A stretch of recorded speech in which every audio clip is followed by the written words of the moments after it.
The gravel crunched under Dr. Maya Reeves' tires as she pulled into the parking area of Pine Ridge Retreat Center. She killed the engine and sat for a moment, watching dust motes dance in the afternoon sunlight streaming through her windshield. 3 days. 3 days away from lecture halls. From grading papers, from the endless faculty meetings. That had begun to feel like they were draining the life out of her. She'd almost declined the invitation to this interdisciplinary teaching retreat, almost, but her department chair had given her that look, the one that said it would be good for your career, and Maya had learned to read between those lines. Besides, the cabin setting did look beautiful in the photos. Maybe she could actually relax. The main lodge loomed ahead, all timber and stone, with smoke curling from a massive stone chimney. Very New England academic chic.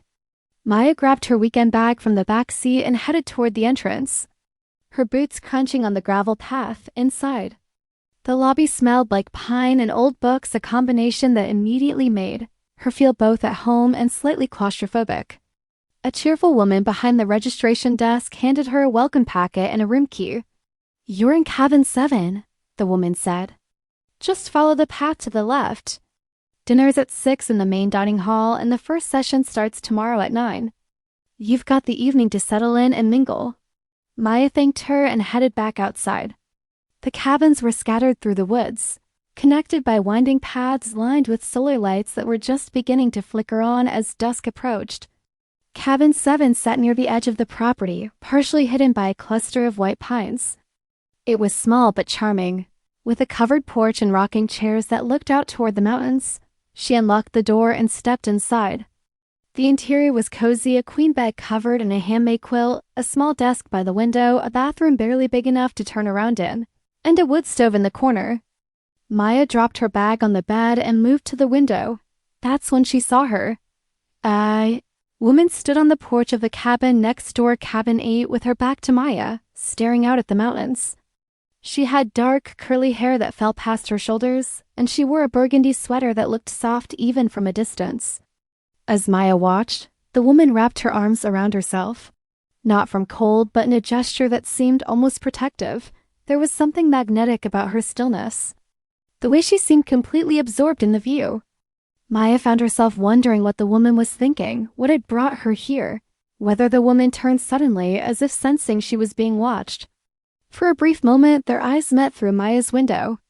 The woman had striking features, high cheekbones, full lips, dark eyes that seemed to hold depths Maya wanted to explore.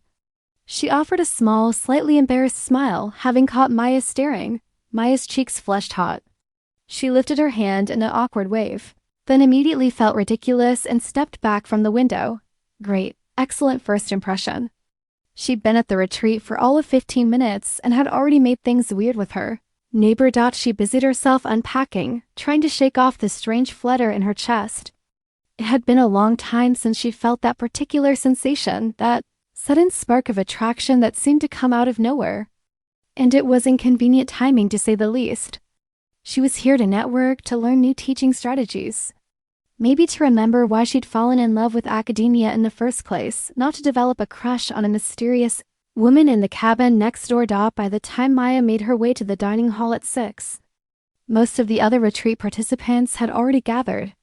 She counted about 20 people, all faculty members from various New England colleges and universities. The dining hall was warm and inviting, with long wooden tables set family style and the smell of roasted chicken and herbs filling the air. Maya grabbed a glass of wine from the welcome table and scanned the room for an empty seat. That's when she saw her again, the woman from cabin 8, now sitting at the far end of one of the tables, engaged in conversation with an older gentleman who appeared to be talking at her rather than to her. Up close, she was even more striking. The burgundy sweater brought out the warmth in her brown skin. And when she laughed politely at something the man said, Maya noticed the way her whole face lit up, even though the laugh didn't quite reach her eyes. First time at one of these? A voice beside Maya made her jump slightly. She turned to find a friendly-looking woman in her 50s, gray hair cut in a stylish bob, extending her hand. "I'm Patricia, English Literature, Dartmouth. Maya Reeves, Environmental Science, University of Vermont." They shook hands. "And yes, first time. You?" Oh, I'm a veteran. 5th year coming to Pine Ridge. They do a wonderful job here. Very focused on practical pedagogy, not just theoretical nonsense. Patricia gestured toward the tables. Come on, let's grab seats before all the good spots are taken. Maya followed Patricia to the table, acutely aware that they were settling in just a few seats down from the woman in the burgundy sweater. She tried not to stare, focusing instead on filling her plate with roasted vegetables and chicken. That's Dr. Simmons, Patricia said quietly, noticing Maya's glance. Chemistry professor. This is her first time too, I believe. Before Maya could respond, the retreat director stood and clinked his glass, calling for everyone's attention. He launched into a welcome speech about collaboration and innovation in teaching. About breaking down disciplinary silos and learning from each other, Maya only half listened. She was too distracted by the fact that Dr. Simmons, she still didn't know her. First name had shifted slightly in her seat, was now in Maya's direct line of sight. Every time Maya looked up from her plate, she risked catching the other woman's eye, which is exactly what happened halfway. Through dinner, their gazes locked for the second time that day. And this time, neither looked away immediately. Dr. Simmons' lips curved into a small smile, knowing, a little amused, as if she was perfectly aware of the effect she was having. Maya felt her pulse quicken. Then Dr. Simmons did something unexpected. She raised her wine glass slightly in Maya's direction, a subtle toast that no one else at the table seemed to notice. Maya, not knowing what else to do, raised her own glass in return. The moment broke when the man beside Dr. Simmons resumed his monologue, pulling her attention away. But something had shifted. An acknowledgement had passed between them, a recognition of something. Maya spent the rest of dinner trying to focus on the conversations around her, contributing where appropriate about teaching methods and student engagement. But her awareness kept drifting back to the woman a few seats away, to the sound of her laugh, to the elegant movements of her hands as she spoke. After dinner, most people drifted toward the lounge area where coffee and dessert were being served. Maya was debating whether to join them or retreat to her cabin when a voice beside her said, "We keep meeting like this." She turned to find Dr. Simmons standing closer than expected, holding a cup of coffee and wearing that same subtle smile from earlier. "I suppose we're neighbors," Maya said, proud that her voice came out steady. "Cabin 7. Cabin 8. I'm Simone. Simone Simmons, though I know the alliteration is ridiculous." She extended her hand and Maya took it. Simone's grip was warm and firm, and she held on just a fraction longer than necessary. "And you're Maya Reeves. Environmental science. You asked about me." It came out as a statement, not a question. "I did." Simone's eyes held a hint of mischief. "I wanted to know who my window-watching neighbor was." Maya felt her cheeks heat again. I was just looking at the view." The view." Simone's smile widened. "It is quite beautiful here." There was a pause, charged with something Maya couldn't quite name. She searched for something intelligent to say and came up empty. "I should confess," Simone continued, her voice dropping slightly, "I was hoping to run into you at dinner. I wanted to apologize if I startled you earlier. I have this terrible habit of being too aware of my surroundings. Comes from years of lab work always monitoring variables."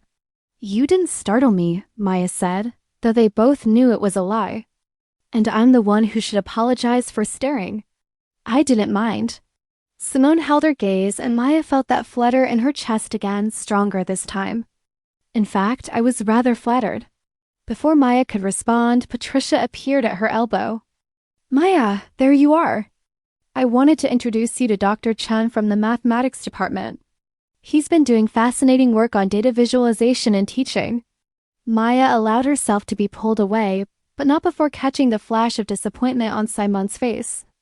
She glanced back once and found Simone watching her, coffee cup raised to her lips.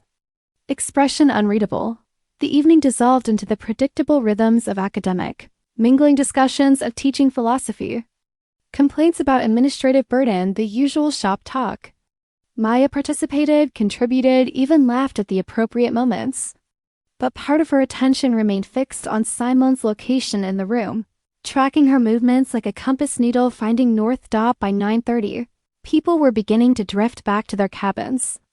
Maya seized the opportunity to escape, suddenly exhausted by the social performance. She said her goodnights and stepped out into the crisp autumn air. The path back to the cabins was well lit but quiet, the sound of her footsteps muffled by fallen leaves. She was almost to cabin 7 when she heard footsteps behind her. Running away? Maya turned to find Simone a few paces back, hands in her pockets, that knowing smile playing at her lips. Just tired, Maya said. Long drive up from Burlington. I came from Boston. Not as far, but traffic was murder. Simone closed the distance between them. Walk with me? I promise I'm not following you. We're literally going to the same place. They fell into step together, the path narrowing so their shoulders occasionally brushed. The contact sent little sparks through Maya's nervous system. So what brings an environmental scientist to a teaching retreat? Simone asked. Trying to save us all from boring our students to death about climate change. Maya laughed despite herself. Something like that. My department chair thought I needed to reinvigorate my pedagogical approach. Translation, my student evaluations mentioned that I can be a bit intense. Intense? Simone's eyebrow arched. You? Shocking, I know. Maya smiled. What about you? Chemistry department send you to learn how to make molecular bonds more exciting? Actually, I volunteered. Simone's expression turned more serious. I've been feeling a bit stuck lately. Thought maybe a change of scenery, new perspectives might help shake something loose. There was a weight to those words that suggested she was talking about more than just teaching. Maya wanted to ask, but they'd arrived at their cabins. Well, here we are, Simone said, gesturing to their neighboring porches. Try not to watch me too obviously from your window. I'll do my best, Maya replied. Trying to match Simone's light tone even as her heart hammered in her chest. Simone started toward cabin 8. Then paused and turned back. Maya, I'm glad you're here. This retreat was already feeling like it might be deadly dull. But I have a feeling it just got a lot more interesting. Before Maya could respond, Simone disappeared into her cabin, leaving Maya standing alone in the pool of porch light, wondering what exactly had just happened and why it felt like the beginning of something she hadn't been looking for but desperately wanted to find. Maya woke to sunlight streaming through the cabin windows and the sound of birds she couldn't identify. Though as an environmental scientist, she probably should have been able to. She lay in bed for a moment, watching dust motes dance in the light and trying to convince herself that the anticipation thrumming through her veins was about the retreat's morning session on active learning. Strategies .usn single quotes t. She thought about Simone. The way she'd looked in the fading light last night, the charged quality of their conversation, that parting comment about things getting interesting. Maya had spent far too much of the night replaying every word, every glance, searching for meaning that might not even be there. Maybe she was reading too much into friendly professional courtesy. Maybe Simone was just naturally flirtatious. Maybe a knock on her door interrupted the spiral of MIBE. Maya pulled on a sweatshirt over her tank top and opened the door to find Simone standing on her porch, holding 2 travel mugs of coffee. She was dressed in running gear leggings and a fitted jacket, her curly hair pulled back in a ponytail that somehow made her look both athletic and elegant. Good morning, neighbor, Simone said, offering one of the mugs. I'm a habitual early riser, and I thought you might appreciate caffeine before we're subjected to icebreaker activities. Maya accepted the coffee, surprised and pleased. How did you know I drink coffee? Lucky guess. Though I brought cream and sugar packets just in case. Simone pulled a handful of packets from her jacket pocket. I'm a scientist. I came prepared for variables. Black is perfect. Maya took a sip. It was good, strong, and slightly bitter, exactly how she liked it. Thank you. This is thoughtful. Don't get used to it. I'm usually much less civilized before 7 a.m. Simone leaned against the porch railing. I went for a run earlier. There's a trail that loops around the lake about 3 miles. Beautiful views. Want to join me tomorrow? The invitation felt significant, though Maya couldn't say exactly why. I'm not much of a runner. Neither am I, really. I just like the excuse to be outside. Simone's smile turned self-deprecating. Hazard of spending too much time in labs. Sometimes I forget there's a whole world that isn't temperature controlled and fluorescently lit. I know that feeling, Maya admitted. Though my version is spending so much time analyzing environmental data that I forget to actually experience the environment. They stood in comfortable silence for a moment, sipping coffee and watching the morning mist rise from the trees. Maya was acutely aware of Simon's presence. The way she seemed perfectly at ease in her own skin. The way the morning light caught the angles of her face. "We should probably head to breakfast," Simone said eventually. "I heard rumors of actual maple syrup. Not the corn syrup nonsense." They walked to the main lodge together.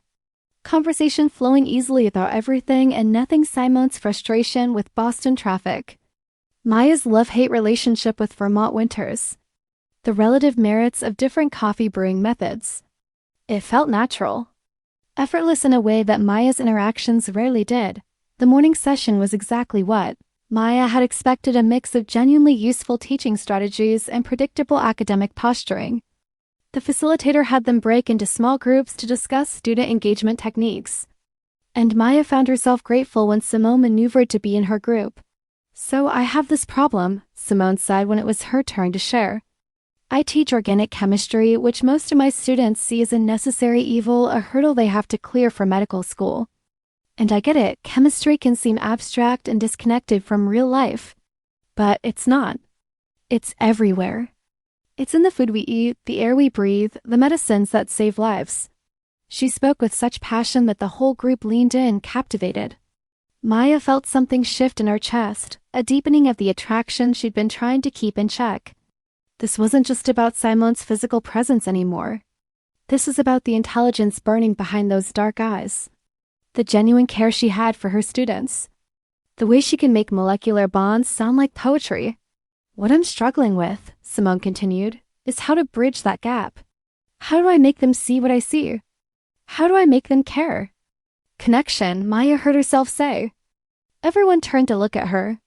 "Sorry, I didn't mean to interrupt, but connection is what you're talking about, right? Connecting the abstract to the concrete, the classroom to their lives, the science to their stories." Simone's eyes met hers, bright with interest. "Exactly. But how? What if you started with the stories?" Maya was warming to the idea now, the teacher and her engaging with the problem. Not the chemistry first, but the human experience. The patient whose life was saved by a particular drug. The environmental disaster that could have been prevented with better chemical understanding. Make it real and personal first, then show them the chemistry behind it. "Start with why, not what," Simone said slowly, nodding. "I like that. Though it would mean completely restructuring my syllabus." "Sometimes destruction is necessary for creation," Maya said. And then immediately felt pretentious for saying it, but Simone smiled. That warm, genuine smile that made Maya's stomach flip. "You're absolutely right." "Thank you." The session continued, but Maya found it hard to focus on anything except the fact that Simone kept glancing her way, as if seeking her input, her approval, her attention during the lunch break. They gravitated toward each other automatically, claiming a small table by the windows. "I've been thinking about what you said," Simone began, setting down her plate. "About starting with stories. It's not just good pedagogy, it's how humans learn. We're narrative creatures, says the chemist," Maya teased. "Even chemists tell stories. We just hide them in equations and diagrams." Simone speared a piece of lettuce. "But you're right. I've been so focused on content delivery that I forgot about connection. Not just students connecting to the material, but..." She paused, seemed to reconsider her words. "Well, connection in general." There was something vulnerable in that admission. Maya wanted to ask what she meant. But before she could, Patricia joined their table. Followed by 2 other professors, and the moment passed. The afternoon session focused on assessment strategies, which was somehow both important and mind-numbingly boring. Maya caught Simone's eye during a particularly tedious PowerPoint presentation about rubric design. And Simone responded with an exaggerated eye roll that made Maya bite back a laugh when the session finally ended at 4. People scattered, some to the lounge for more networking, others back to their cabins to rest before dinner. Maya felt wrung out from the effort of appearing engaged when her mind kept wandering to the woman beside her, Coffee? Simone asked as they walked out together. There's a little cafe in town about 10 minutes drive. I was thinking of escaping for a bit. Weren't we just provided coffee for the past 6 hours? That wasn't coffee. That was brown sadness water. Simone pulled her car keys from her pocket. Come on, I promise the cafe is worth it. Local place actually roasts their own beans. And they have pie. You had me at pie, Maya admitted. Simone's car was a sleek hybrid, practical but stylish, which seemed to fit her perfectly. The drive into town was beautiful, winding roads flanked by trees in full autumn glory. Simone drove with easy competence, one hand on the wheel, occasionally pointing out landmarks. I used to come up here as a kid, she said as they passed a small pond. My family had a cabin about 20 miles from here. We'd spend summers swimming, hiking, pretending we were wilderness explorers. That sounds idyllic, Maya said. It was. Until it wasn't. Simone's expression flickered with something Maya couldn't read. My parents sold the cabin after they divorced. I haven't been back to this area in probably 15 years. Is it strange being here now? A little. But also good. Like maybe I needed to come back to see it through different eyes. Simone glanced at her. Sorry, that probably sounds overly philosophical. No, it makes sense. Sometimes we need to revisit our past to understand our present. Exactly. Simone smiled, and Maya felt absurdly pleased at having understood. The cafe was everything Simone had promised, cozy and warm, with mismatched furniture and local art on the walls. They ordered coffee and pie, apple for Maya, mixed berry for Simone, and settled into a corner booth. Okay, Simone said after her first bite of pie. Real talk. How are you actually finding the retreat? Not the diplomatic answer you give Patricia or the director, but the truth. Maya considered. Honestly, the sessions are fine. Some good ideas, some things I've heard before, but, Simone prompted. But I'm finding the company more interesting than the content. Maya felt brave saying it, emboldened by the intimate setting and Simone's direct gaze. Am I the company? Simone's tone was light, but her eyes were serious. You're certainly a significant part of it. Good. Simone set down her fork. Because I have to tell you, Maya, I haven't been able to stop thinking about you since yesterday. And that's unusual for me. Maya's heart kicked hard against her ribs. Unusual how? I don't usually... Simone hesitated, seeming to choose her words carefully. I don't usually feel this immediate pull towards someone. This sense of recognition, like I've been looking for you without knowing it. The confession hung in the air between them. Maya could feel her pulse in her throat and her fingertips. This was the moment. She could deflect, make a joke, pretend this was just friendly professional interest. Or she could be honest. I know what you mean, she said quietly. I saw you yesterday on your porch, and it was like something clicked into place that I didn't know was out of alignment. Simone's expression softened. We barely know each other, I know. This could be a terrible idea. Probably, Maya agreed. We're at a professional retreat. We could be making things complicated for no reason. We absolutely could. Simone laughed, and the tension broke like a wave. We're really selling this, aren't we? Terribly. Maya found herself laughing too. But I don't care, do you? Not even a little bit. Simone reached across the table, her fingers brushing Maya's hand. The contact sent electricity up Maya's arm. So what do we do about this? I don't know, Maya admitted. I haven't exactly been in this situation before. What situation? Meeting someone at a retreat? Or, Simone let the question hang. Or, Maya confirmed, understanding what Simone was really asking. I came out to myself about 5 years ago. Came out to my family and friends about 3 years ago. But there haven't been many. She trailed off, frustrated with her own inability to articulate what should be simple. Relationships? Simone supplied gently. Any relationships, really. I threw myself into work after coming out. Used it as an excuse not to deal with the messier parts of figuring out who I am and what I want. Maya looked down at their hands, not quite touching but close. And now here I am, feeling things I haven't let myself feel in a very long time, with someone I just met, and I have no idea what I'm doing. Can I tell you something? Simon's voice was soft. I have no idea what I'm doing either. I've been out for almost 20 years, I've had relationships, I've done the whole dating thing. And this still feels completely new and terrifying. That's oddly reassuring, isn't it? Simone finally closed the distance, lacing her fingers through Maya's. Her hand was warm, slightly calloused at the fingertips, evidence of lab work, Maya thought. What if we just see where this goes? No pressure, no expectations. Just two people who feel drawn to each other, spending time together, seeing what happens. At a 3-day teaching retreat, Maya pointed out. At a 3-day teaching retreat, Simone agreed. Which gives us a built-in time limit. Low stakes. No pressure about what happens after we leave here. Maya knew she should feel relieved by that caveat, that safety net of impermanence. Instead, she felt a pang of something that might have been disappointment. But Simone was right, it was practical, realistic. They lived in different cities, had different lives. This could be just a brief connection, a moment out of time. Okay, Maya said. Let's see where this goes. Simone's smile was radiant. Yeah? Yeah. They finished their pie and coffee, conversation flowing easily again now that the tension had been acknowledged and named. Simone told stories about her most memorable students. The one who'd accidentally created a small explosion trying to synthesize aspirin. The one who'd written her a thank you note that made her cry. Maya shared her own stories, the student who'd become so passionate about conservation that they'd started a campus environmental group.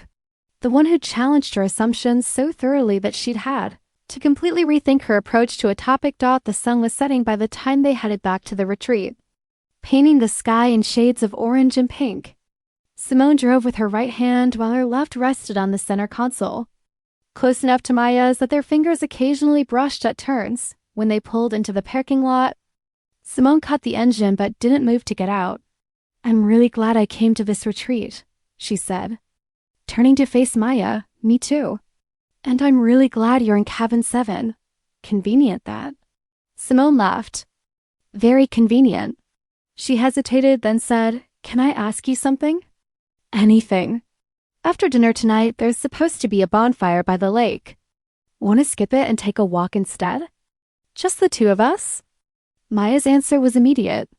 Yes. They walked to the dining hall together, and if people noticed that they sat next to each other this time, deliberately choosing proximity over the pretense of random seating, no one commented. Dinner passed in a pleasant blur of conversation and stolen glances. Simone's knee occasionally pressing against Maya's under the table as promised. After dinner, the director announced the bonfire, and most of the group headed down to the lake, armed with marshmallows and ghost stories. Maya and Simone hung back, waiting until the dining hall emptied, then slipped out the back entrance. The retreat center had several walking trails, and Simone seemed to know where she was going, leading them onto a path that wound through pine trees. The temperature had dropped with the sun, and Maya was grateful for her jacket. Cold? Simone asked, a little. Without a word, Simone slipped her arm through Maya's, pulling her close. The gesture was casual but intimate, and Maya felt her breath catch. They walked in silence for a while, comfortable with just the sound of their footsteps and the rustle of wind through the trees. The path opened onto a small clearing with a bench overlooking a valley, the mountains' dark shapes against the deepening blue sky. This is where I came this morning, Simone said as they sat. During my run, I needed somewhere quiet to think. What were you thinking about? You, actually. Simone turned to face her. I was trying to talk myself out of this, reminding myself that I came here to focus on my work, my teaching. That getting involved with someone, especially someone I just met, was probably unwise. And then I saw you at breakfast and all my very sensible arguments flew out the window. Simone reached out, tucking a strand of hair behind Maya's ear. The gesture was tender, achingly gentle. I have a confession. Another one? I asked Patricia about you last night. At dinner before I approached you. I wanted to know more. What did she tell you? That you're brilliant. That you're passionate about your work. That you have a reputation for being a bit intense, her word, but that your students love you. Simon's hand moved to cup Maya's cheek. She also said you tend to keep to yourself. That you're private. All true, Maya managed, her voice unsteady. Simone was close now, close enough that Maya could see the flecks of gold in her dark eyes, could feel her breath. I want you to know, Simone said softly, that I understand if you want to take this slowly. If you want to be careful, I don't want to push you into anything you're not ready for. Maya's response was to close the distance between them, pressing her lips to Simone's in a kiss that felt like coming home and jumping off a cliff at the same time. Simone made a small sound of surprise, then melted into it, her hands sliding into Maya's hair. The kiss was soft at first, tentative, a question. Then Simone's other hand came up to frame Maya's face, and the kiss deepened, became something more certain, more demanding.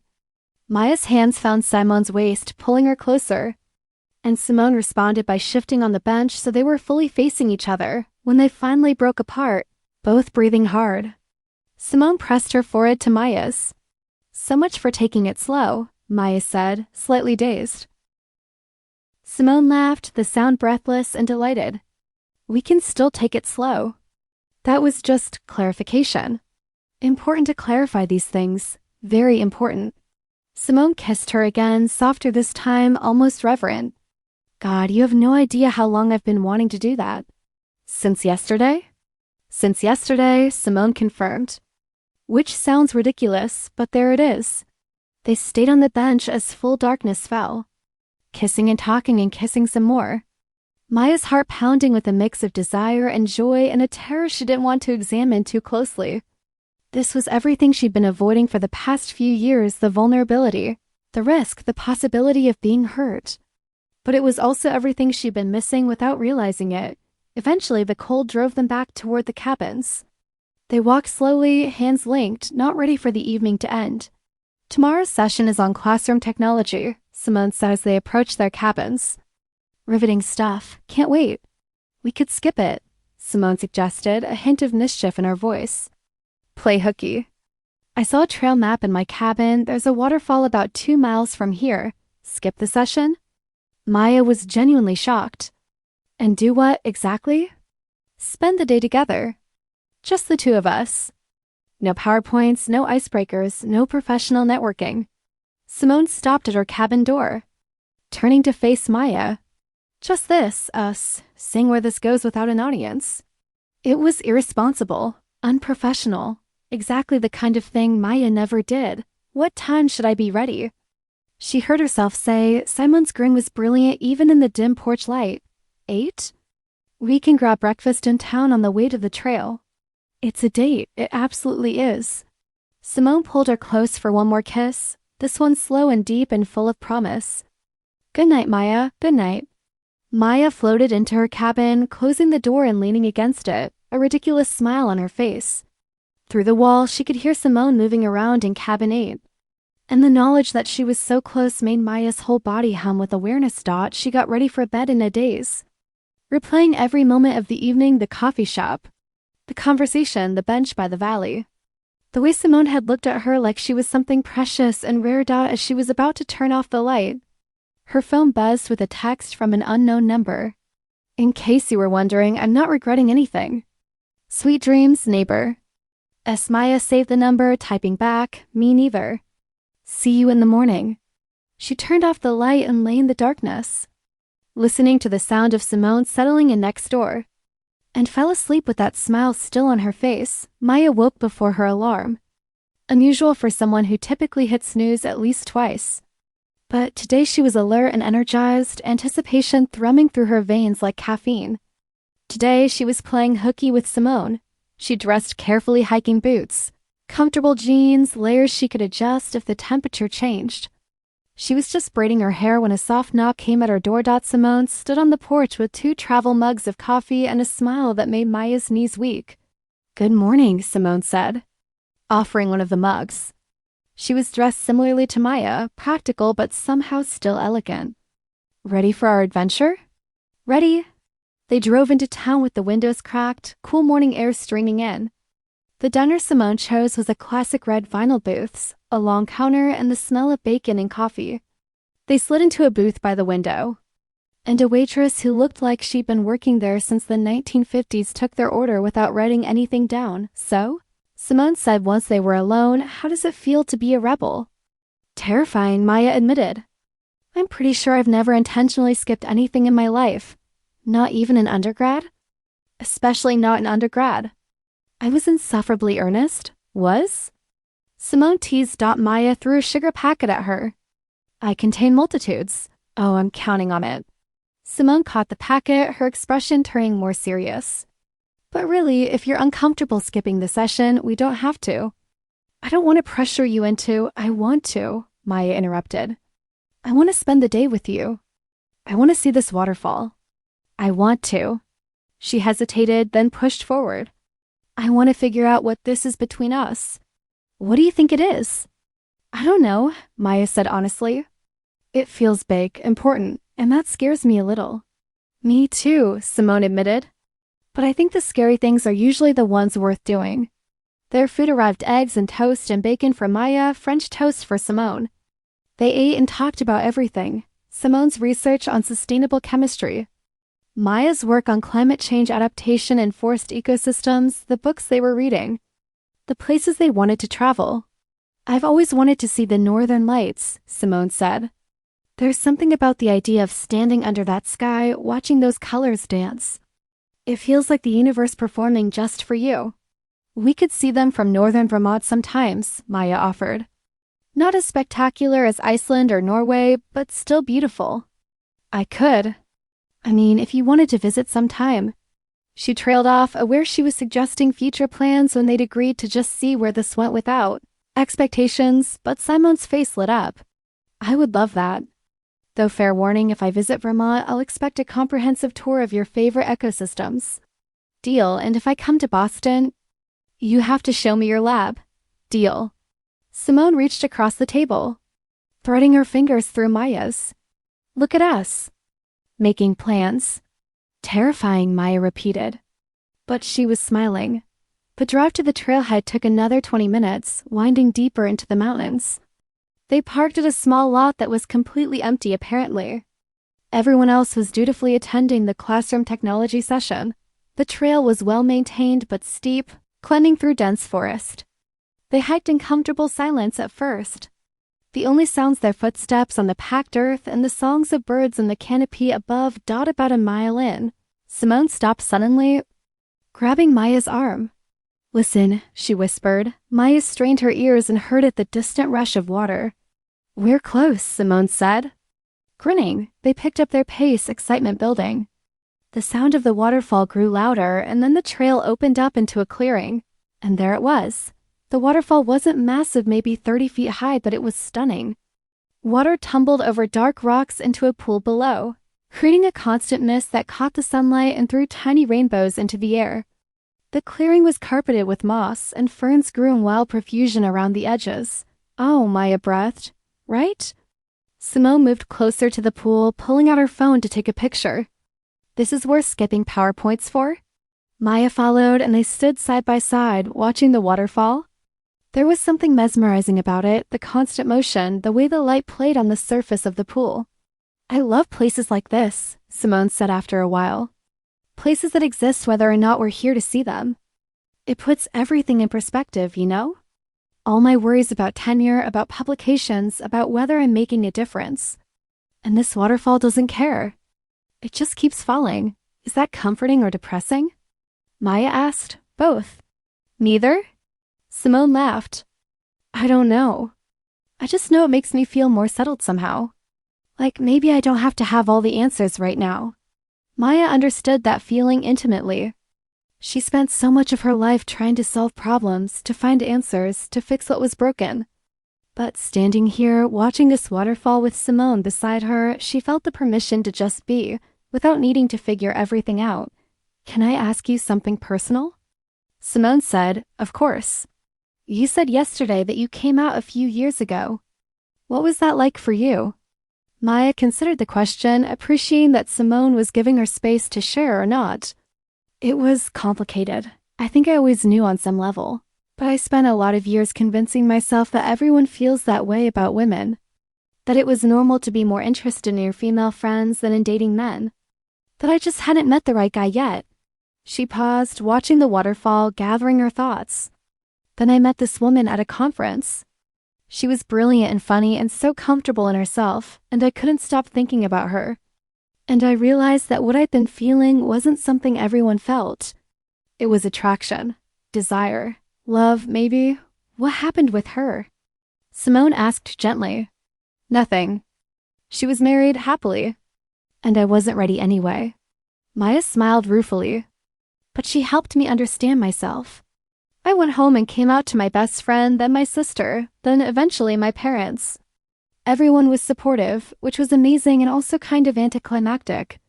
I built up all this fear and then it was just fine. But you still haven't really dated? I've been on a few dates. Nothing that stuck. I think I was so focused on the coming out part that I forgot about the actually being in a relationship part. Maya turned to face Simone. And then I met you, and suddenly I'm very interested in figuring out the relationship part. Simone's expression was tender. I'm honored to be your guinea pig. That's very scientific of you. I am a scientist. Simone moved closer, her hands finding Maya's waist. Though I should warn you, I'm very thorough in my research. Is that so? I believe in repeated trials, careful observation, attention to detail.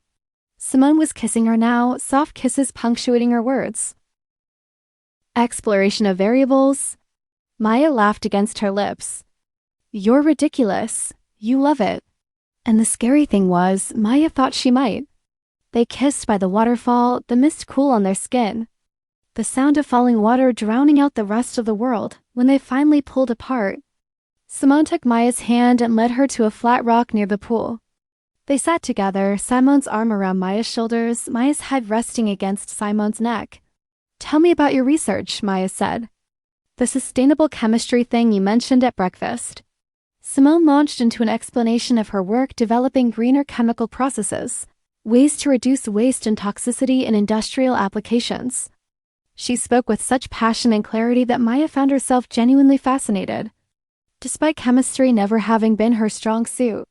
The thing is, Simone said, most people think of chemistry as abstract, as something that happens in labs and has nothing to do with real life. But chemistry is life. It's how we breathe, how we digest food, how we think and feel. And if we can make those processes more sustainable in industry, we can make a real difference. You're trying to save the world, Maya said softly, aren't we all? Simone smiled. You study climate adaptation. I work on sustainable processes. We're both fighting the same fight, just from different angles. We'd make a good team. The words hung in the air, heavier than Maya had intended. But Simone didn't shy away from them. We would, she agreed. In fact, I bet there's overlap in our work. Environmental science and green chemistry, there has to be common ground there. Are you proposing a collaboration, Dr. Simmons? Maybe I am. Though I should warn you, I'm a demanding research partner. I can be demanding too, Maya said, feeling bold. Simone's eyes darkened with interest. Is that a fact? It is. Well then? Simone stood, offering her hand to help Maya up. I think we should continue this research in a more private setting. The waterfall's beautiful, but I'd rather not give the local wildlife a show. They hiked back down the trail, hands linked, moving faster now with anticipation. The drive back to the retreat felt interminable. Both of them hyper-aware of the tension building between them when they finally pulled into the parking lot. It was just after 1. The afternoon session would be starting soon. We should probably make an appearance, Maya said reluctantly. People might notice if we both skip the entire day. You're probably right. Simone cut the engine but didn't move. But first, she pulled Maya into a kiss that was deeper, more urgent than the ones at the waterfall. Maya responded eagerly, her hands sliding into Simone's hair.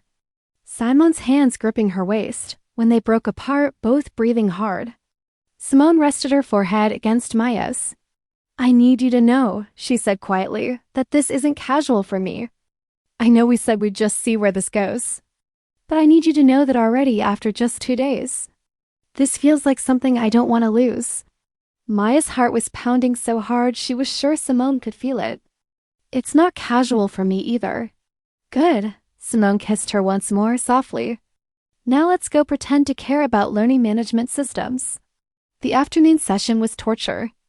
Maya tried to focus on the presentation about digital assessment tools, but her mind kept wandering to Simone, who was sitting a few seats away, occasionally catching Maya's eye and smiling in a way that made Maya's stomach flip at the coffee break. Simone cornered her near the pastry table. "This is agony," Simone murmured, close enough that Maya could smell her perfume, something warm and slightly spicy. "I keep wanting to touch you, and I can't." "Later," Maya promised, her voice low. "After dinner." "Come to my cabin?" "Yes." Simone's eyes were bright with anticipation. "God, yes." The rest of the session passed in a blur. Dinner was equally torturous, both of them maintaining appropriate professional distance while every cell in Maya's body was acutely aware of Simone's presence. Finally, dinner ended. People scattered to various evening activities, some to the lounge for board games, others back to their cabins to rest. Maya and Simone waited a few minutes, then separately made their way back to the cabins. Maya had just unlocked her door when Simone appeared on the path, moving quickly. "Hi," Maya said, suddenly nervous now that the moment had arrived. "Hi yourself." Simone stepped onto the porch, her eyes searching Maya's face. "Are you sure about this?" "Completely." Maya took Simone's hand, pulling her inside and closing the door behind them. The cabin seemed smaller suddenly, more intimate. They stood facing each other, the air between them charged with possibility. "I should tell you," Maya said, her voice shaking slightly, "but I haven't. I mean, I've never—" "We don't have to do anything you're not ready for," Simone said immediately, cupping Maya's face. "We can just talk. Or watch a movie. Or I can go back to my cabin," and Maya kissed her, cutting off the stream of options. "I want this," she said against Simone's lips. "I want you. I'm just nervous." "Me too," Simone admitted. "Which seems ridiculous, but I am. This matters. You matter." They moved to the bed, sitting on the edge, and Simone took Maya's hand. "We go at your pace," she said firmly. "Tell me what you want, what feels good, what doesn't. This isn't a performance. It's just us, figuring this out together." Maya felt something in her chest relax, the fear giving way to trust. Okay, Simone echoed and kissed her. What followed was a revelation. Simone was patient and attentive, checking in constantly, making sure Maya was comfortable.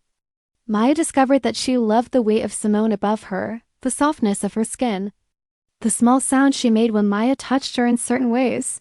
They took their time, exploring, learning each other's bodies and responses.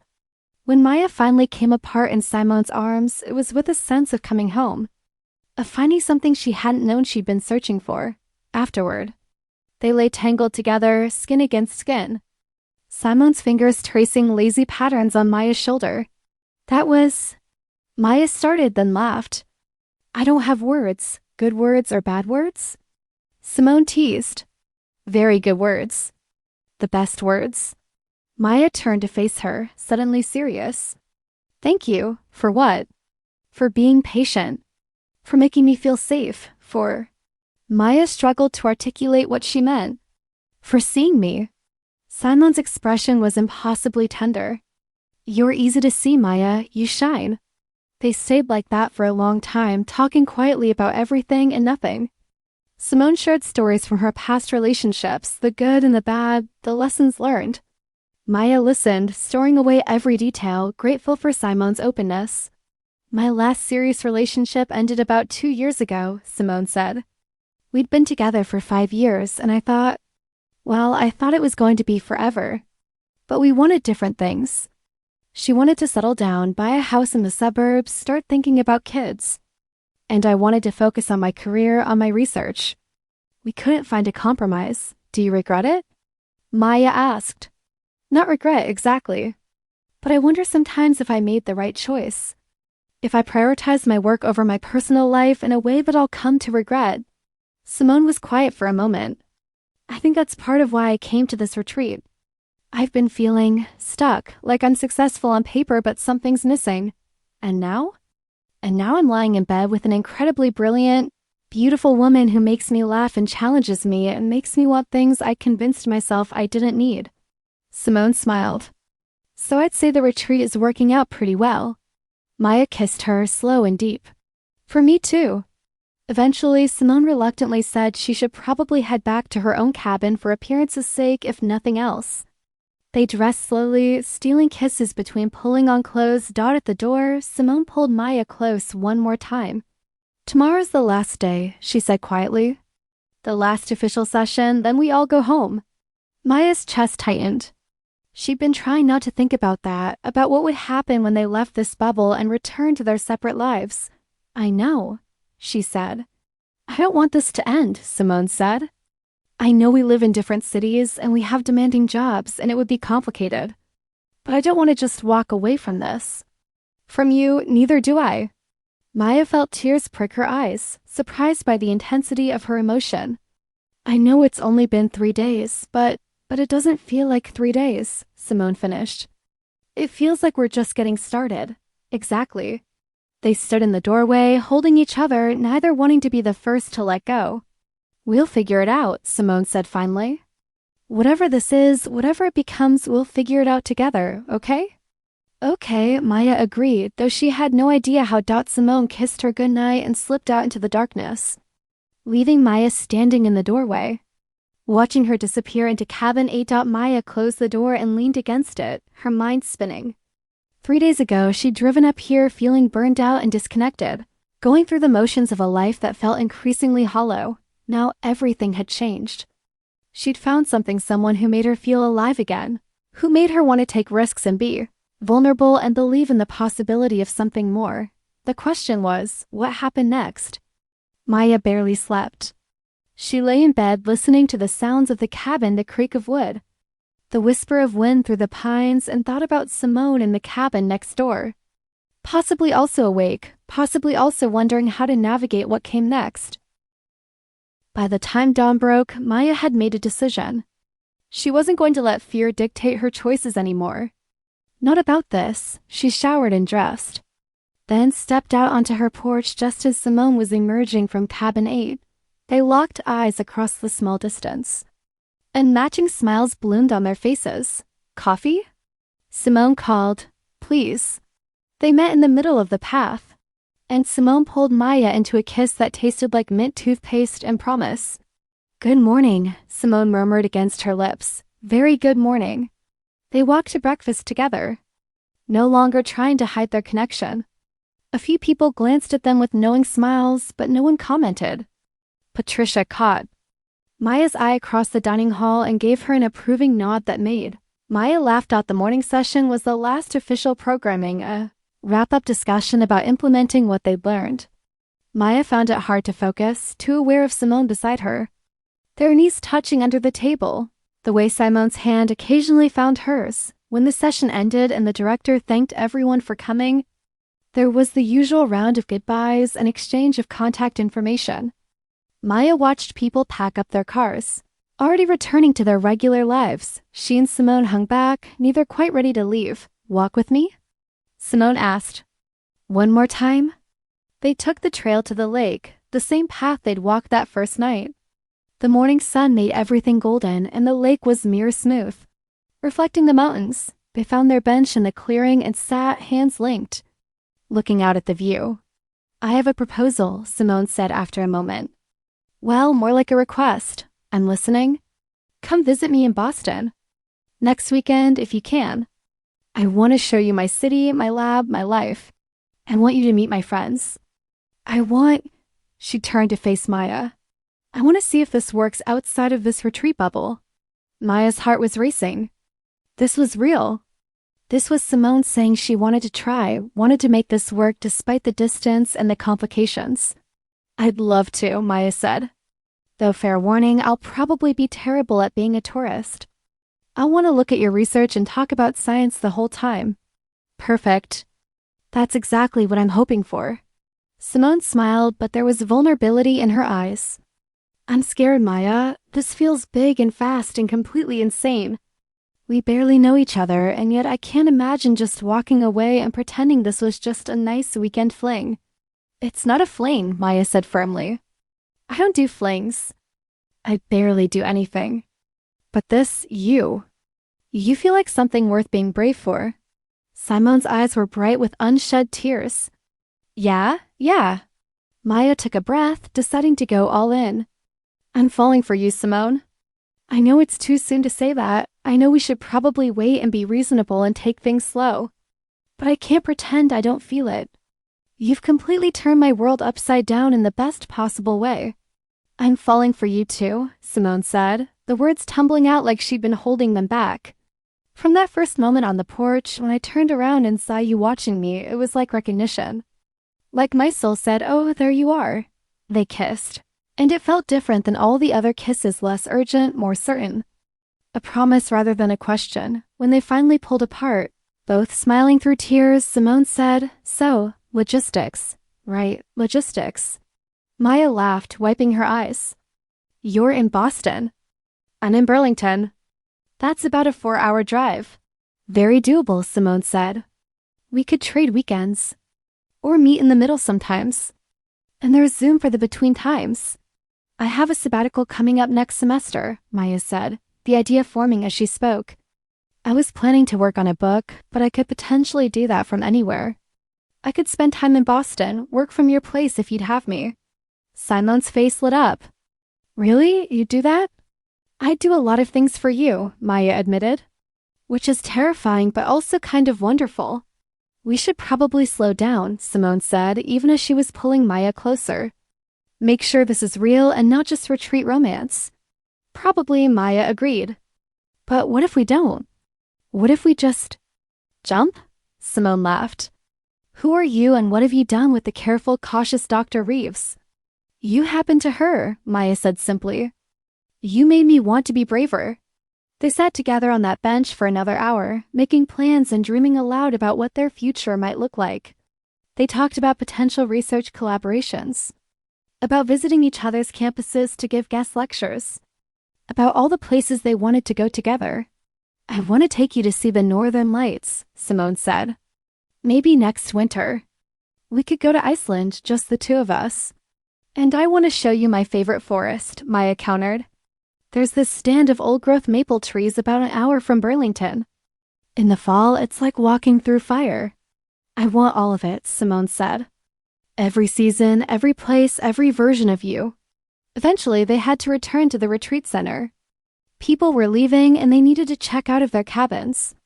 They walked back slowly, neither wanting the moment to end at the parking lot. They stood by Simone's car, wrapped in each other's arms. This is the hardest goodbye I've had in a long time, Simone said. It's not goodbye, Maya insisted. It's see you soon. Next weekend, Boston. Next weekend, Boston, Simone repeated, as if making it real through repetition. Call me when you get home? The second I walk through my door. One more kiss, and then Simone was getting into her car. Maya watched her drive away, feeling the absence like a physical thing, but underneath the ache was something else. Hope, certainty, the knowledge that this wasn't an ending but a beginning. Maya got into her own car and started the drive back to Burlington. She called her sister first. How was the retreat? Her sister asked. Life-changing, Maya said, and proceeded to tell her everything. Her sister listened, then laughed with delight. You fell in love at a teaching conference. That's the most you thing I've ever heard. I didn't say love, Maya protested weakly. You didn't have to. I can hear it in your voice. I'm happy for you, Maya. You deserve this. The next call was to her department chair, asking about the possibility of working remotely for part of her sabbatical. Then she texted Simone, made it home. Already missing you. The response came immediately. Same, can't stop smiling like an idiot. My cat thinks I've lost my mind. Over the next week, they talked everyday video calls while making dinner, text messages throughout the day, long phone calls before bed. Maya learned that Simone was a night owl who did her best thinking after 10 p.m., that she had a tabby cat named Schrödinger, that she stress-baked. When she was anxious and her apartment often smelled like cookies. Simone learned that Maya was a morning person who liked to run before sunrise, that she had a collection of pressed flowers from every ecosystem she'd studied, that she hummed while she worked and didn't even realize she was doing it. Friday afternoon, Maya loaded a weekend bag into her car and started the drive to Boston. Her hands were shaking slightly on the steering wheel, nerves and excitement mixed together. Simon's apartment was in Cambridge, a third-floor walk-up in an old brownstone. Maya parked on the street and texted that she'd arrived. The door flew open before she'd even reached the building. And there was Simone, running down the stairs in bare feet. Wearing jeans and an oversized sweater, her hair wild dot, they collided on the sidewalk, laughing and kissing and holding each other tight. "Hi," Simone said. Breathless, "Hi," Maya replied. "Come on. I want to show you everything." Simon's apartment was exactly what Maya had imagined, eclectic and cozy, with bookshelves overflowing, plants in every window, and a small balcony that overlooked the street. Schrödinger cat eyed Maya with suspicion before deciding she was acceptable and weaving between her ankles. "It's perfect," Maya said, taking it all in. "It's home," Simone replied. "And I really hope you'll feel comfortable here. I cleared out a drawer for you and space in the bathroom," and Maya kissed her, cutting off the nervous rambling. "Thank you for making space for me." That weekend set the pattern for the next few months. They alternated visits, Maya coming to Boston one weekend, Simone driving to Burlington the next.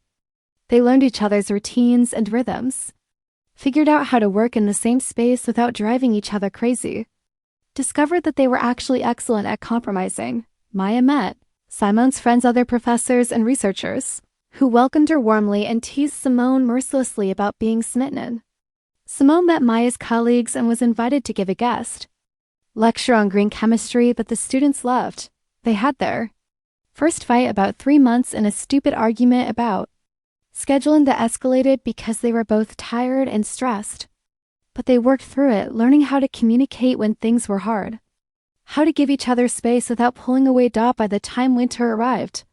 Maya's sabbatical had been approved, and she'd sublet her apartment in Burlington.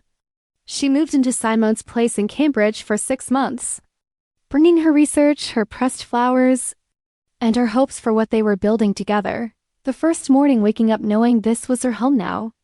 At least temporarily, Maya found Simone already awake, watching her with soft eyes. "What are you thinking?" Maya asked. "That I want to wake up like this forever," Simone said. "That I know it's still early, that we're still figuring things out. But I can't imagine my life without you in it now." "Forever is a long time," Maya said.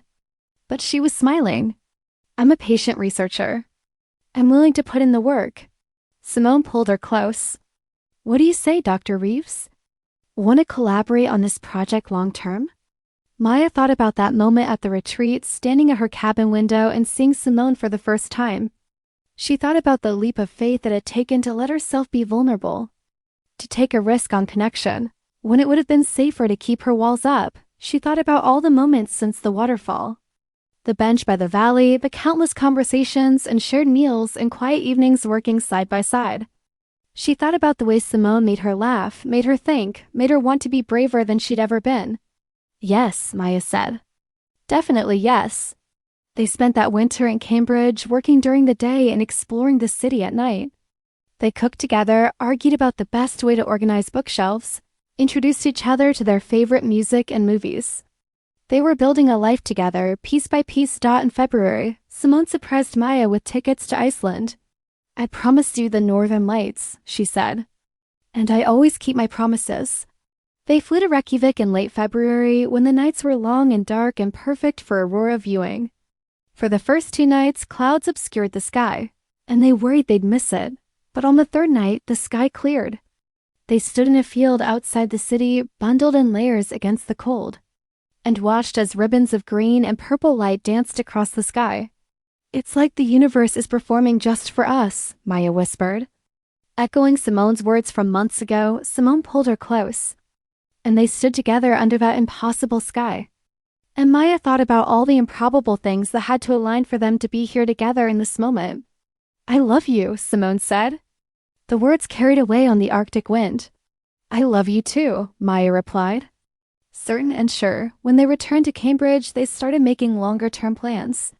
Maya's sabbatical was ending soon, and she'd need to return to Burlington for teaching. But they'd proven that the distance was manageable, that what they had was worth the effort. "I've been thinking," Simone said one evening as they cooked dinner together, "about what comes next, yeah? My contract at BC is up for renewal next year, and there's been interest from other schools, including UVM." Maya stopped chopping vegetables. "Are you saying?" "I'm saying that I'd be willing to look at positions in Burlington, if that's something you'd want. If you'd want me there." Simone was nervous, Maya could tell. "I know it's a big step, and I wouldn't do it just for you. I'd have to want the position on its own merits. But the idea of being in the same city, of not having to schedule our lives around weekend visits." "Yes," Maya said immediately. "God, yes. I want that so much. Yeah?" Simon's face broke into a radiant smile. "Yeah, but only if it's right for your career, too. I don't want you to sacrifice." "It wouldn't be a sacrifice," Simone interrupted. "It would be a choice. Choosing you, choosing us, choosing the life we're building together." They spent the rest of the evening talking about possibilities, about what their life might look like if they could actually be in the same place. They talked about maybe getting a place together, about combining their research interests, about all the ordinary and extraordinary moments they could share. Spring came, and with it, the end of Maya's sabbatical. Returning to Burlington was bittersweet, but they'd gotten so good at the distance by now. Video calls, weekend visits, constant communication, it was their normal. Simone applied for a position at UVM and was invited to interview. Maya tried not to get her hopes up too high, knowing that academic jobs were competitive and uncertain, but in May, the offer came through. Simone called Maya from her car, having just left the final interview. "They offered me the position," she said, and Maya could hear the smile in her voice. "Associate professor of chemistry starting in the fall. I'd have my own lab, a reduced teaching load the first year to get my research program established. Are you going to take it?" Maya asked, hardly daring to breathe. "On one condition." "What's that?" "That you'll help me find an apartment. Preferably one close to yours, or..." Simone paused. "Or we could look for a place together. If you want." "No pressure, but yes," Maya said, laughing through sudden tears. "Yes, let's find a place together." They found a house on the edge of Burlington, an old Victorian with hardwood floors and a big yard that backed onto a forest. It needed work, but it had good bones and plenty of space for both of their research materials. Moving in together was an adventure. They had way too many books and not enough bookcases. They had to negotiate closet space and bathroom counter real estate. They discovered that Simone was much messier than Maya had realized during weekend visits, but they figured it out, the way they'd figured out everything else. They built a life together in that house. Simone set up her home office in the room with the best light. Maya claimed the sunroom for her pressed flowers and field journals. They got a second cat, a rescue that Simone named Marie Curie, who immediately became best friends with Schrödinger. 1 year after that retreat, Maya came home from campus to find Simone in the backyard, setting up a picnic blanket under the maple tree. "What's all this?" Maya asked. "An anniversary," Simone said. 1 year since we met at Pine Ridge. Technically, we met at dinner the first night. I'm being romantic." Simone pulled Maya down onto the blanket. 1 year ago, I drove to a teaching retreat expecting to be bored out of my mind. Instead, I found you. I found you too, Maya said softly. Best professional development I ever did. Simone reached into her pocket and pulled out a small box. Which is why I wanted to do this here now. Not at some fancy restaurant or on a planned vacation, but here in our home. In our life. Maya's heart was pounding as Simone opened the box to reveal a simple silver ring. I know we haven't been together that long, Simone said. I know there are people who would say we should wait, be practical, take more time. But I've never been more certain of anything than I am of this, of us. Maya Reeves, will you marry me? Maya was crying now, happy tears streaming down her face. Yes, God, yes.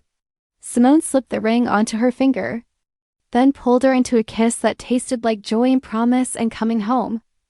I love you, Simone said against her lips. I love you too, Maya replied.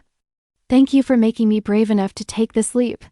We took it together, Simone corrected. And we'll keep taking them for the rest of our lives.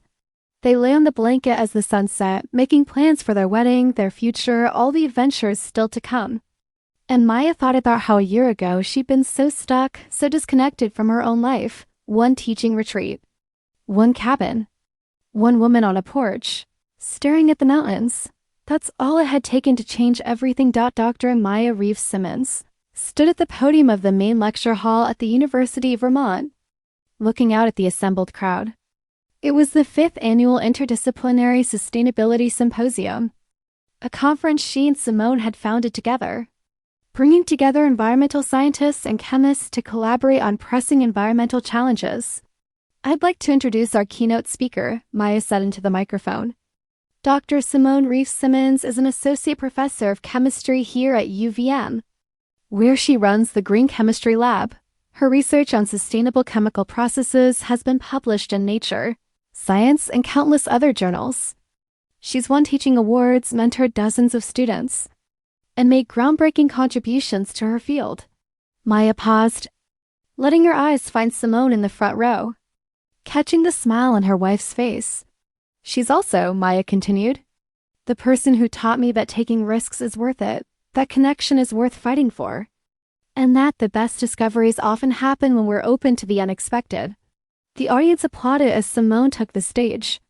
She was more beautiful now than she'd been that first day at Pine Ridge, confidence and happiness radiating from her as she launched into her presentation on recent advances in sustainable polymer chemistry. Maya watched from the front row, still amazed sometimes that this was her life.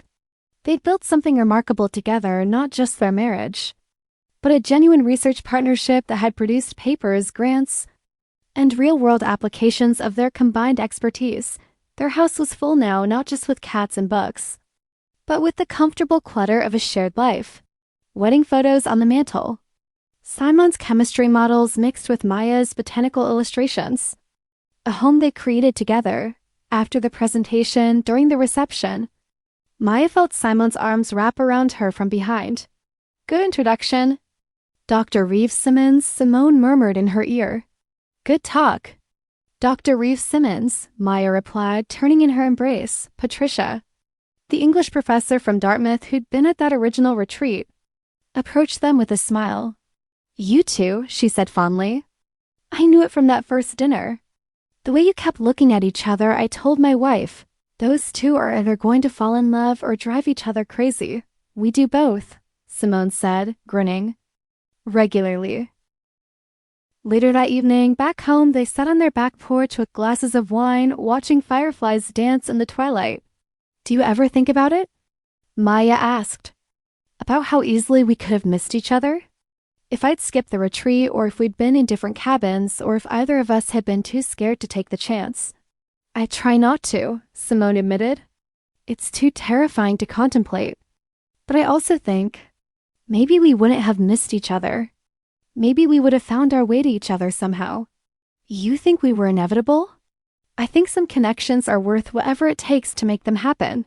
Simone set down her wine glass and pulled Maya close. "I think you and I were brave when it mattered.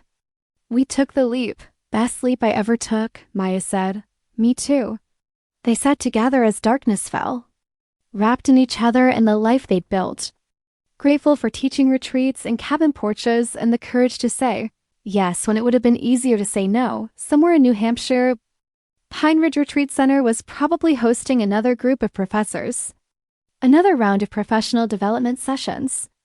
Maybe two people were finding each other there right now, standing at the edge of their own leap of faith. Maya hoped they'd be brave enough to jump. She and Simone had been, and it had made all the difference.